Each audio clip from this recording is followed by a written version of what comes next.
নমস্কার, আমি জয়ন্ত দে। এই অন্নপূর্ণা উপন্যাসটার কিছু অংশ আমি পড়ে শোনাচ্ছি। উপন্যাসটা 2023 সালে বঙ্কিম পুরস্কার পেয়েছিল।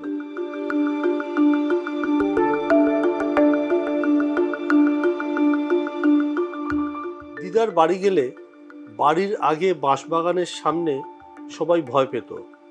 মায়ামাসি আমাকে বলেছিল ওখানে স্কন্দকাটা ভূত আছে। বাঁশঝাড়ের সামনে দিয়ে আসার সময় রাম রাম রাম রাম করবি, তাহলে আর ভয় পাবি না। আমিও একদিন রাম রাম করিনি। আমার কাছে গুপিদার দেওয়া গুপ্ত মন্ত্র ছিল, আমি সেটাই বলেছি। গুপিদা আমাকে বলেছিল অন্য ভয় পেলেই মনে মনে মন্ত্রটা বলবি, আমার নাম তোমার নাম ভিয়েতনাম ভিয়েতনাম, দেখবি সব ভয় কেটে গেছে, ভূত ফুত সব ফুরুত। আমি ওই মন্ত্রটা বলেই বাঁশবাগান পার হয়ে যেতাম। আমি তো মন্ত্রটা বলে সব ভয় পার হয়ে গেলাম, কিন্তু গুপিদা কি মন্ত্রটা বলতে ভুলে গেল? আমি অনেক দিন পর্যন্ত বিশ্বাস করতাম গুপিদা নির্ঘাত ওই মন্ত্রটা বলেনি, বলতে ভুলে গিয়েছিল। যদি না ভুলতো তবে গুপিদাকে কেউ মারতে পারত না, ঠিক বেঁচে যেত। কেউ পারত না গুপিদাকে খুন করতে। গুপিদা মারা যাওয়ার কয়েকদিন পরে এক দুপুরে বাবা আমার পাশে শুয়েছিল। বললাম, বাবা তোমাকে একটা মন্ত্র শিখিয়ে দেবো, যখনই বিপদে পড়বে তখনই ওটা বলবে। বাবা বলল, বল। আমি বললাম, কানটা আমার মুখের সামনে আনো, তবে তো বলবো। মন্ত্র কি সবাইকে শুনিয়ে জোরে জোরে বলতে হয়? আমার বুদ্ধি আছে, তোমার নেই। এই জন্যেই মা তোমাকে বোকা বলে, বলে সবাই লোকটাকে ঠকিয়ে নেয়। আমার কথায় বাবা হাসলো আর বালিশ থেকে মাথাটা সরিয়ে কানটা আমার মুখের কাছে আনলো। আমি ফিসফিস করলাম, আমার নাম তোমার নাম ভিয়েতনাম ভিয়েতনাম। আমার মন্ত্র শুনেই বাবা চট করে মাথাটা টেনে নিয়ে উঠে বসলো। বলল, কে তোকে ওসব শেখায়? আমি চুপ করে ভাবলাম কি উত্তর দেবো। কি উত্তর দিলে মায়ের কাছে মার খাবো না। তবু মনে হলো, মা কেন মারবে? দিদা তো নাকতলায় শ্রীগুরুর আশ্রমে গুরুমন্ত্র নিয়েছে। দিদার গুরুদেব শ্রীগুরু। দিদা যদি শ্রীগুরুর নাম বলতে পারে, তবে আমি কেন গুপিদার নাম বললে মার খাবো? কিন্তু আমাকে চুপ করে থাকতে দেখে বাবাই বলল, কচি মাথাটা খাচ্ছে ওই মোটা বুড়োটা, ওই দানুবাবু। ওই দানুবাবুই তোর গুরুদেব। দাঁড়া, তোর মা এলে আমি বলবো। বাবার কথায় আমি চোখ ছোট করে তাকালাম। বললাম, তুমি বললেও মা আমাকে কিছু বলবে না। আমার কথাটা বাবা পাত্তা দিল না। কেন কিছু বলবে না সেটা জানতেও চাইল না। তখন আমি বললাম, দিদাকে দেখেছো? যা হয় খারাপ ভালো সব গুরুদেবের ছবির সামনে গিয়ে বলে। আমিও তেমন। আমাকে যদি মা মারে, আমি গিয়ে আমার গুরুদেবকে বলবো বাবা আমাকে মার খাইয়েছে, তারপর বুঝবে দানিবাবু তোমাকে কি করে। আমার কথা শুনে বাবা হাঁ করে আমার দিকে তাকিয়ে থাকলো। বিড়বিড় করে বলল, অন্য তুই কিন্তু খুব ডেঞ্জারাস হয়ে গেছিস। অন্য ডেঞ্জারাস? অন্য ইট মেরে মাথা ফাটিয়ে দিতে পারে, অন্য ডেঞ্জারাস। অন্য ঘাড়ের ওপর লাফিয়ে মাথার চুল ছুঁড়ে নিতে পারে, অন্য ডেঞ্জারাস। অন্য এক কামড়ে এক খাবলা মাংস তুলে নিতে পারে, অন্য ডেঞ্জারাস।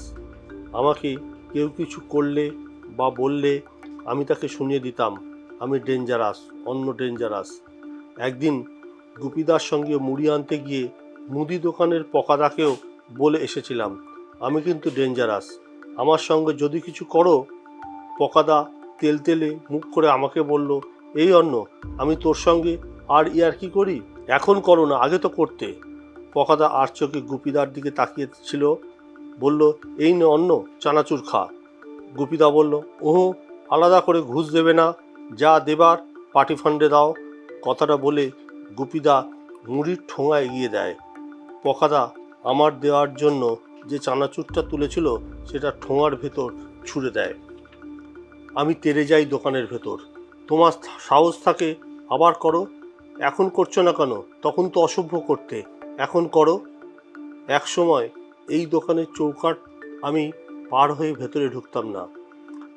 এখন আমি ভেতরে গিয়ে কোমরে হাত দিয়ে দাঁড়াই। পকাদা কেমন চুপ মেরে গেল। তবে পকাদা আমার সঙ্গে কি করেছে আমি কাউকে বলিনি, বলবও না। একদিন দানিবাবুর কাছে খবর এলো আমি নাকি যাকে তাকে ভয় দেখাই। দানিবাবু শুনে হাঁ করে থাকলো কিছুক্ষণ। বলল, ও ভয় দেখায়? যে বা যারা বলেছিল তারা বলল, হ্যাঁ, ও ঘোষণা করে দিয়েছে অন্য ডেঞ্জারাস। দানিবাবু বলেছিল, ভালোই তো, ও লুকোছপা করেনি, ঘোষণা করেই দিয়েছে। তাদের সাবধান থাকতে বলো। ও কামড়ে দেবে, ইট মারবে, চুল ছিঁড়ে নেবে বলে ভয় দেখায়। যাদের ভয় দেখায় তারা কি করে? নিশ্চয়ই ওকে ডিস্টার্ব করে।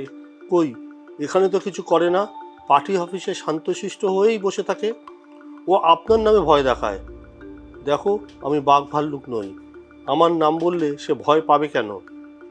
সে আমাকে এসে বলুক। না, আপনি অন্যকে একটু সাবধান করুন। আচ্ছা, করব। তবে একটা কথা বলি শোনো, আমার কুকুর খেপা নয়, খেপা দেখলে কামড়ায়। সত্যি সত্যি দানুবাবু আমাকে বলে, এই অন্য, তুই নাকি সবাইকে ভয় দেখাস। আমি কেন ভয় দেখাবো? আমি কি ভূত? আমার কথা শুনে দানুবাবু হো হো করে হেসে উঠল। ঠিকই তো, মানুষ তো ভূতকে ভয় পায়, আর তোকে ভয় পাবে কেন? আমি মানুষ, আমি ভূতকে ভয় পাই না। তুই মানুষ, তুই ভূতকে ভয় পাস না কেন? আমি চুপ করে গুপিদার বসার খালি জায়গাটার দিকে তাকিয়ে আছি। দানিবাবু হাসতে হাসতে বলল, বলুন কমরেড অন্নপূর্ণা চ্যাটার্জি, আপনি কেন মানুষ ভূতকে ভয় পান না? আমি ফিসফিস করলাম, আমার কাছে মন্ত্র আছে। মন্ত্র? কি মন্ত্র? ভূত আমার পুত, পেতনি আমার ঝি, রামলক্ষণ বুকে আছে, করবে আমায় কি? আমি চোখ পাকালাম। ওসব না, সে তো আমার মাসি শিখিয়েছিল, ভয় পেলে রাম রাম রাম রাম বলতে। আমি রাম রাম বলিনি। না না, তুই কেন রাম রাম বলবি? তুই তো কমরেড অন্নপূর্ণা চ্যাটার্জি, তুই তো রামের ফুটকি মুছে দিবি। রামের ফুটকি মুছলে কি হয় বলতো? আমি হাসলাম। বাম। দানিবাবু জেঠু হাসে। এবার বল, মন্ত্রটা কে দিয়েছে? গুপিদা দিয়েছে। গুপিদার কথায় দানিবাবু চুপ করে থাকলো। যেখানে রোজ এসে গুপিদা বসত সেদিকে চোখ রেখে তাকিয়ে থাকলো। আমি বললাম, মন্ত্রটা বলবো? দানিবাবু উত্তর করল না, কিন্তু আমি থামার মেয়ে নই। ফিসফিস করে বললাম, আমার নাম, তোমার নাম, ভিয়েতনাম, ভিয়েতনাম। দানিবাবু মন্ত্র শুনে এবার কেমন একটা চোখ করে আমার দিকে তাকিয়ে থাকলো। আমি বললাম, আচ্ছা, গুপিদাকে যখন মারতে এলো তখন গুপিদা কেন মন্ত্রটা বলল না? ভুলে গিয়েছিল? আমি জানি না অন্য এই মন্ত্রটা বলে সারা জীবনে আর কতটা এগোতে পারল।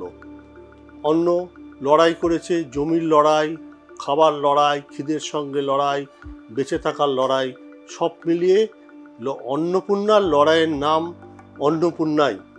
এই বইটা দেজ পাবলিশিং প্রকাশিত করেছে। আপনারা পড়ুন, পড়ে মতামত দিন। আশা করি আপনাদের বইটা ভালো লাগবে।